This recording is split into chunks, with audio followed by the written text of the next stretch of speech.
Bonjour, bonjour, bienvenue à la 22e journée du championnat luxembourgeois. Bonjour. Engala, bonjour. Bonjour, bonjour. On voudrait savoir, aujourd'hui, vu le match que vous avez joué la semaine dernière, il y a l'esprit vraiment d'engagement. Qu'est-ce que vous attendez aujourd'hui contre Benfica, une équipe qui se cherche encore à se qualifier? Oui, bien sûr, je pense qu'on a enchaîné 2 victoires d'affilée. Maintenant, c'est un derby, ça sera un match très important pour nous, même si on a la coupe qui va venir et qui est un objectif pour nous, mais on va jouer ce match pour gagner. Salut Ferro. Oui, salut. On souhaite avoir l'objectif du club aujourd'hui. C'est quoi exactement? Vous êtes en train de jouer la 22e journée. Oui, aujourd'hui c'est venir ici, gagner. Il y a pas, ça manque 3 points pour, pour respirer. Parce que c'est ça qu'on vient ici faire. Alors, lui, il a dit quand même que ça manque 3 points pour maintenir l'équipe. Ils ont une pression ou pas? Forcément, si tu joues le maintien, ça trotte dans la tête des joueurs le maintien. Et ce qui est le plus important, c'est de se décontracter, de penser plutôt à aller aux 3 points, de penser à la victoire, que plutôt de penser au maintien. Parce qu'au moment où tu penses au maintien, tu ne joues pas ton football. Tu seras forcément toujours en train de penser, en train de jouer la défense. Et c'est là où tu louperas ton match. Donc le plus important, c'est plutôt de jouer en tant que victorieux, venir en tant que conquérant. C'est ça le plus important.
Benfica, ils sont venus apparemment chercher un nul, mais ça complique un tout petit peu. D'après vous, Jesse, qu'est-ce que vous voyez un peu?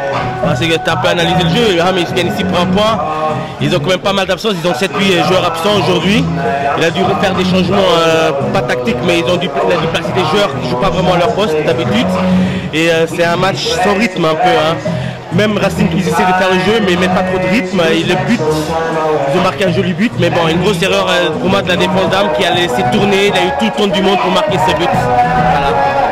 Mais Louis, qu'est-ce que tu penses un peu quand on voit un peu la défense de Racing tourner le ballon en tout temps, sans qui sont en la position de balle en ce moment? Alors ça dit quoi pour une équipe qui cherche à se maintenir comme Benfica? Ils jouent avec une certaine crainte. Le problème Benfica, c'est actuellement, j'ai regardé le match, ils n'ont aucune arme, ils ne pressent pas directement, ils laissent Racing imposer leur jeu, ils laissent Racing s'exprimer, alors que Racing n'accélère pas non plus énormément le jeu. Et la défense Benfica est très mal placée, un mauvais placement. On a vu dans le but, hein. Il laisse l'espace. Daniel Damota, il a tout le temps de se tourner, d'envelopper sa part. Il a le temps de réfléchir déjà à ne pas donner la passe à l'arrière, puis se retourner pour pouvoir cadrer.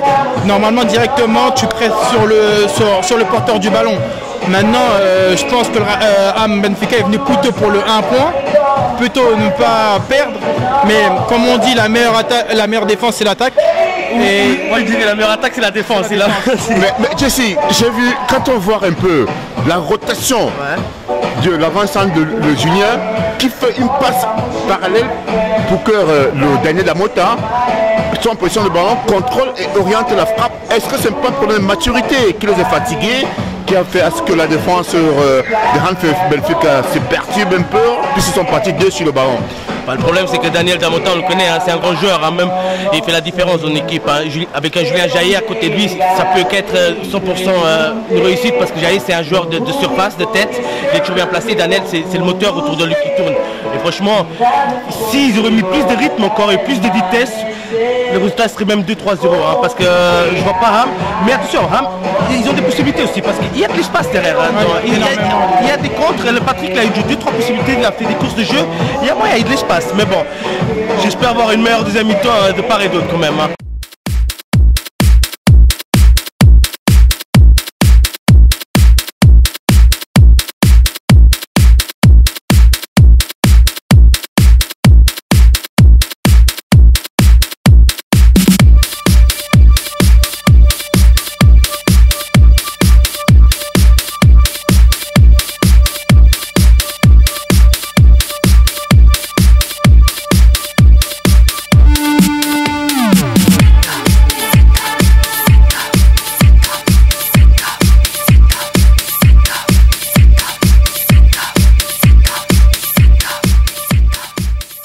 On a vu qu'en premier manche, vous étiez vraiment en place. Vous avez donné tout ce qu'il fallait. La défense circulait. Le milieu relayeur était là. Le but est revenu. Pourquoi est-ce qu'en deuxième manche, vous avez un tout petit peu failli? Ouais, c'est difficile à expliquer parce que c'est souvent que ça nous arrive. On mène souvent en première période et on a tendance après, en deuxième période, à reculer un peu. Après, il faut dire aussi que l'adversaire, il a mis beaucoup plus de rythme. Ils ont fait rentrer un deuxième attaquant. Ils ont été meilleurs que nous dans les duels en deuxième période. Ils ont été beaucoup plus présents dans les deuxièmes ballons. On avait plus de mal à faire circuler le ballon. Et je pense que ça nous a mis en difficulté parce qu'à partir du moment où on ne regardait pas, on a beaucoup subi. Mais bon, on a réussi à maintenir le résultat et ça c'est le principal à retenir. Mais Luis, pourquoi est-ce que dès que l'attaquant est sorti, leur avant-centre est sorti, le Julien, ils ont faibli complètement en deuxième manche? Je ne pense pas que c'est une question d'avant-centre. Je pense qu'en première mi-temps, Aman Benfica laissait jouer, ne venait pas presser, ne proposait aucun jeu. Donc il était logique que le Racing joue calme, attendre la bonne action pour marquer. Après 1-0, tu ne cours pas après le score, tu es en train de gagner. Donc forcément à ce moment-là, première mi-temps, ils avaient la main sur le match. Deuxième mi-temps, Aman Benfica rentrait avec un autre rythme, une envie de vouloir revenir, ce qu'ils n'avaient pas en première mi-temps. Et donc forcément, c'était pas du tout une question d'attaquant, c'était plutôt que Racing peut-être s'attendait pas à ce changement de rythme. Et ils étaient un peu surpris, et voilà. Mais tant qu'ils ont eu les 3 points et qu'ils ont su tenir leur score, c'est le principal. Je te salue les gens. Salut, bonjour. Alors, on a vu pas mal de choses qui sont déroulées. En premier match, vraiment l'équipe était vraiment en place. On a vu que ça circulait de la défense, le milieu relayeur en attaque. Ouais. En deuxième manche, dès que l'avant-centre est sorti, le 9, on a vu plutôt que l'équipe a trop peiné. Est-ce que vous n'avez pas d'autres avant-centres qui peut également remplacer, qui peut être comme une doublure propre? Je dirais que bon, c'est normal, c'est un derby, donc je veux dire après c'est sûr que Ham ils ont changé un peu leur système et puis que ça a poussé un peu, ils ont joué un peu plus haut. Oui, naturellement peut-être que la sortie de Dan a joué un rôle, peut-être un rôle, mais après je pense que derrière on était solide. Je ne pense pas qu'il y a eu d'énormes occasions derrière. Je pense que c'est notre jeu des fois de subir pour partir en contre souvent en deuxième mi-temps. Donc dans l'ensemble, un derby, et puis oui, c'est clair qu'on a peut-être un peu trop reculé en deuxième mi-temps. Mais vous n'avez pas constaté quelque part, mon cher Luis, qu'au départ, des premières 45 minutes, ils ne tiennent pas à la réserve. Je ne sais pas s'ils attendaient plus pour jouer sur un contre-attaque. Première période, on ne ressentait pas grand-chose. Une deuxième période, il y a eu un changement de rythme parce que Ham, peut-être au vestiaire, il y a eu une discussion. L'entraîneur a demandé de pousser, de mettre de l'engagement, ce qu'il n'y avait pas en première période. On voyait juste Racing qui faisait tourner le ballon, Ham ne pressait pas, ne mettait pas d'impact. Votre système est basé plus sur votre Julien qui fait des appels et qui laisse l'opportunité à ce que Dan il rôde derrière lui sans descendre, ou bien c'est que vous jouez sur un tactique de contre-attaque? Non, je pense que tu as bien analysé. Oui, disons qu'on essaye théoriquement. Le but c'est de passer par les côtés et de centrer pour Julien et d'avoir un Daniel qui tourne autour. C'est le but. Bon, après, des fois ça passe, des fois ça passe pas. Aujourd'hui, ils sont pas trop passés.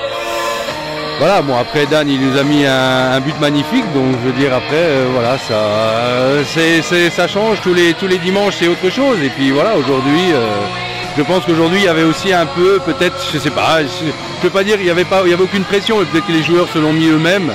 Ils voulaient gagner absolument ce match, et après des fois quand tu veux absolument gagner, tu veux bien faire, et des fois en voulant bien faire, tu veux faire trop, Et quand tu fais trop, bah, tu te laisses des fois un peu presser par les autres et voilà. Donc tu oublies un peu de jouer. Jesse, on a dit aujourd'hui au départ, Ham venait chercher un point. Oui, à la base, oui. Vu que Racing Seya stabilisé au niveau du classement pour la saison prochaine. Alors, le fait que Racing ne fait qu'accumuler des points, la coupe, alors, il préfère quoi entre la coupe et l'Europe et qu'est-ce que Racing, monsieur le directeur, donnez-nous un peu.